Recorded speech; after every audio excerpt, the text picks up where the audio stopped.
Hey folks, and welcome back to What's Under Your Skin. This week we're going to be talking about our abdominal muscles.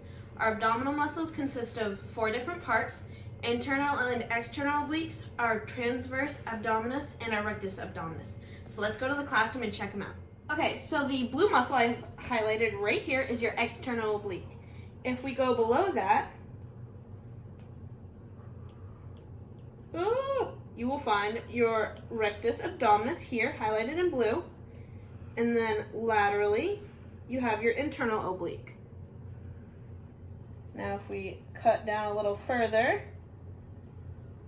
and we highlight here, this is our transverse abdominis. This one goes all the way around and wraps right around here. And then it connects back here to your trapezius muscle, which is part of your back. Okay, so in order to engage your abdominals, you're gonna do any sort of crunching motion, okay? Now, or that could be any sort of stability motion, like doing planks, where you're down on the ground and you're holding this position, right? You can either do that front or side. I'll go over those in a second. But a really cool fact, any sort of exercise done with barbells, dumbbells, or kettlebells, if done correctly, are considered core exercises. Okay, so the first exercise I'm gonna show you is the 3 planks. You have your regular straight down plank, upward plank, and then side planks. So the first one, regular forearm plank here. Your back is straight, your butt's not too high, too low, and you want to squeeze your glutes and push back on your heels. Now the same thing for your upwards plank here on your hands.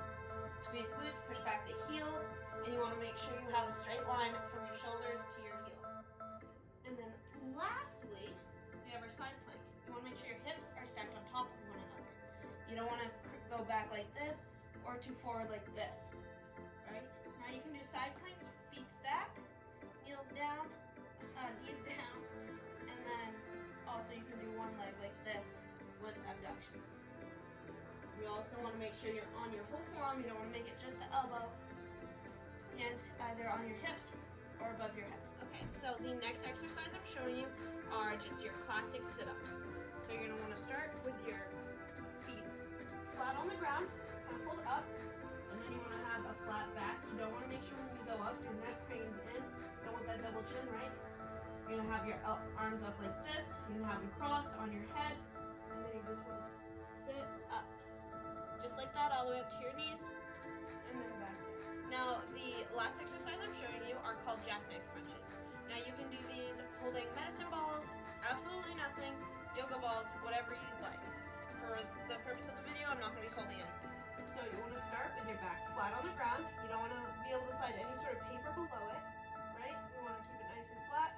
Heels are hovering above, arms are hovering above, and we're coming up and back down. And then up and down. And you really want to focus on trying to engage your core, keeping that back nice and flat to the ground. And if you can, try not to let your feet fall to the ground or your arms fall back. Alright, thank you for joining me this week on What's Under Your Skin. Next week, we're going to go a little bit deeper and look at our brains. I hope you guys enjoyed and stay healthy and safe.